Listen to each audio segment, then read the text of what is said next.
technically I'm unemployed right now. YouTube, what is y'all doing? Now, judging from the title of this video, I think y'all already know where this is headed. Usually in my videos, I'm doing like this type of vlog type, day in the life style video. And I'm usually throwing car content in there. But today we're gonna take a different approach. We're gonna talk about career-wise stuff.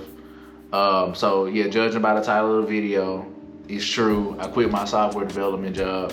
And I want to talk to y'all about that because I know I haven't been uploading as much as I want to be. And it's been like a lot of changes like in the past, like, I guess 6 months of my life. We're gonna get into all of that, but I just wanted to touch on this with y'all and kind of talk about my life as a software developer. So for those of you that don't know, I am a software developer. I graduated from MTSU, Middle Tennessee State University, like 5-6 years ago, something like that.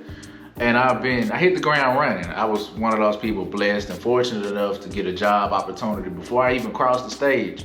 So I was already putting my degree to use basically before I got it. So that was awesome for me. But now the time's come where I've been with this company since I graduated and it's just time to move on. So how I got hired at this job, I did an internship there.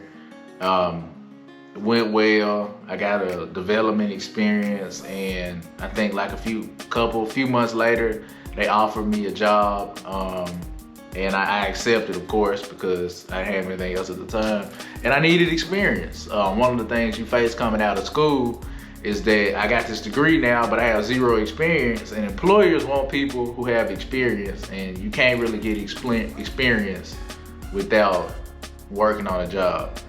Yeah, so it's more like a catch-22. So I came in, they gave me a job opportunity. I accepted. I came in, and one of the things that I learned working for this company, I guess the biggest thing, was how to get stuff done. Because as a developer, like, we think about things and we overthink things. And like, for me, I know sometimes it can get to the point where I'm not getting stuff done because it's like, well, what about this? What about that? What about this? And it's just, I learned how to make decisions and get things done. Like, all right, I decided on this, I'm sticking to it. I'm gonna make sure this gets done. And it's nice because I had like people there to like bounce ideas off of and stuff like that. Coming in as a junior, I feel like all of my coworkers who, you know, I loved all of my coworkers. We all had, it was a good opportunity, a good experience. But I feel like they all saw me as either like a little brother or a son or something like that because I was just so new to the whole thing.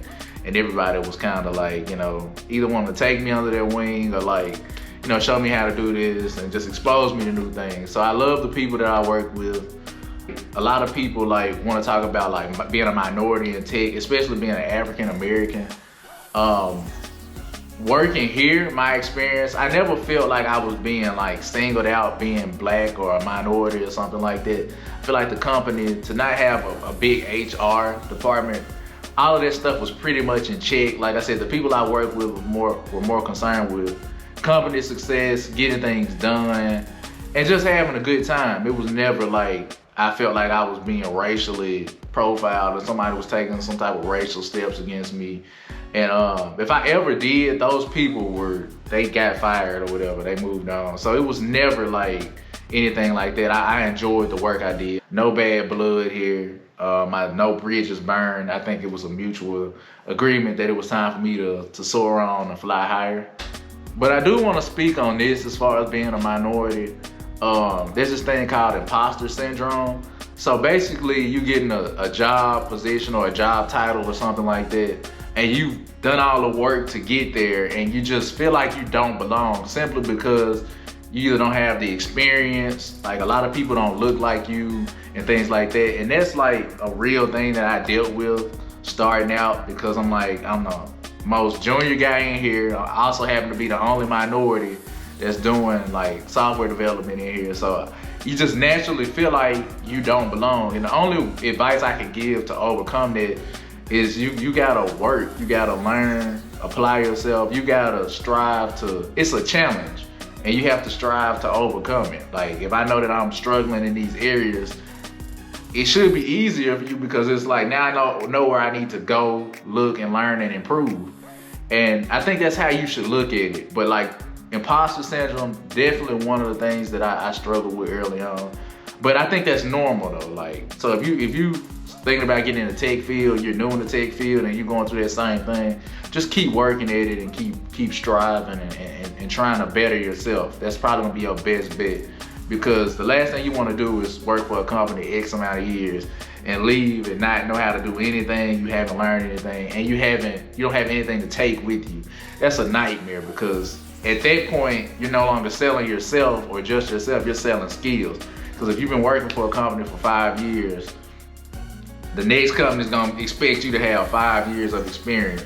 So it's just about bettering yourself and make sure you are where you feel comfortable, where you need to be. So I know a lot of y'all wondering, why did I quit my tech job?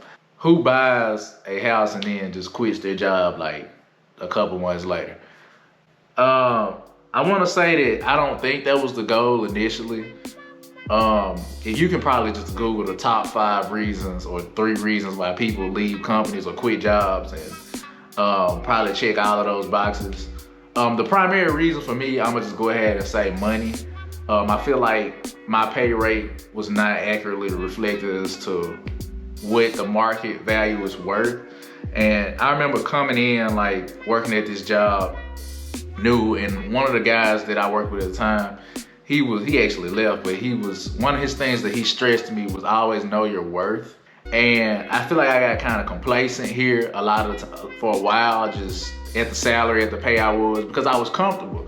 And I remember him saying that, and I'm like, I'd take a like small pay cut just to be somewhere where I'm happy, but at a certain like percentage, it's like, okay, this is too much. And I think I kind of got there. The thing about like working for companies, like as you first come in, there's a limit to how much they're really gonna wanna pay you, and to experience like major growth, a lot of times you have to leave those companies. I mean, it's just it. Like you got another company that'll pay you more for your skills than this company will, because they're used to having you at a certain rate, a certain value. So you just gotta go. And I think that's kind of like the main reason why I'm leaving. And also opportunity. I feel like I'm gonna be putting myself in a better position by leaving to explore new things, expose myself to more technology. Right now, I don't wanna get too techie.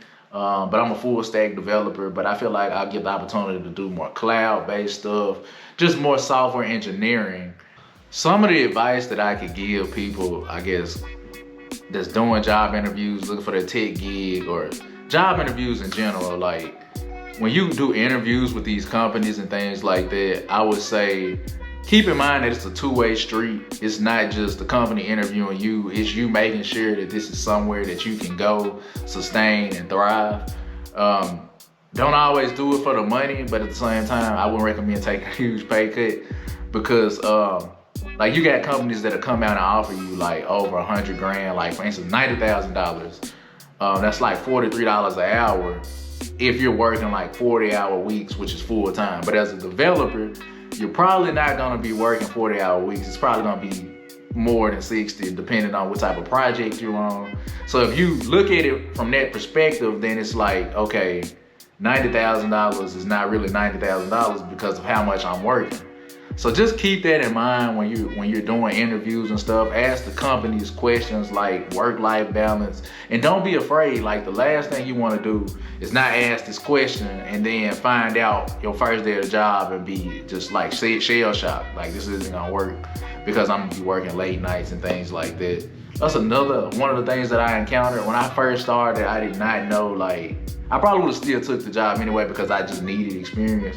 But like when I first started, it was late nights, 12 a.m. mornings, and I learned a lot during that time, but at the same time, I feel like it's a better way to learn things than forcing yourself to like work unrealistic hours and things like that. So that's my advice to anybody looking for a job.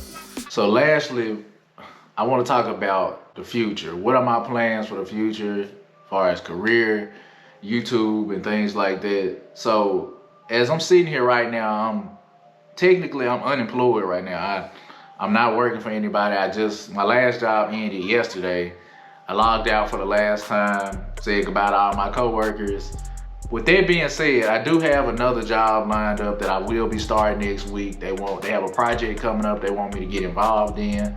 So I'm looking forward to that. They're supposed to be giving me a new computer and headphones and all of this stuff. And they seem like they're really excited to have me come on board. And I'm looking forward to the opportunity to learn and just and further myself, perfect my craft and things like that.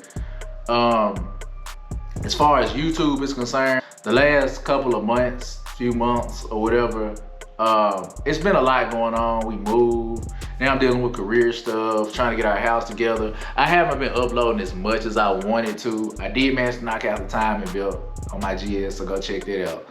But my plans is that I want to get back to a point where I'm dropping a video at least once a week. I don't know how doable that is because I haven't started this new job yet, so I don't know really what to expect. One of the fears with moving on to a new job is you don't know what to expect. This last company, I was comfortable here. I knew what to expect, but now I don't really know what's around the corner. So that's, you know, it's an uncomfortable place to be, but it's thrilling at the same time because it's like, I'm progressing in life, I'm going up, and I feel like I'm making decisions to put myself in a position where, you know, I'm doing something for my future. So I want to be more consistent with this, long story short.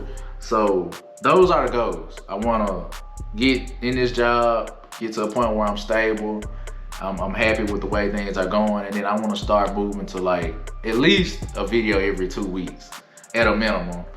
And like I said, I don't know, just keep investing in myself. I appreciate all my new subscribers that have been coming in. I think we at like 300 and something now. And I appreciate all of y'all that like my videos, commented, and subscribed. It's keeping me going with the YouTube thing.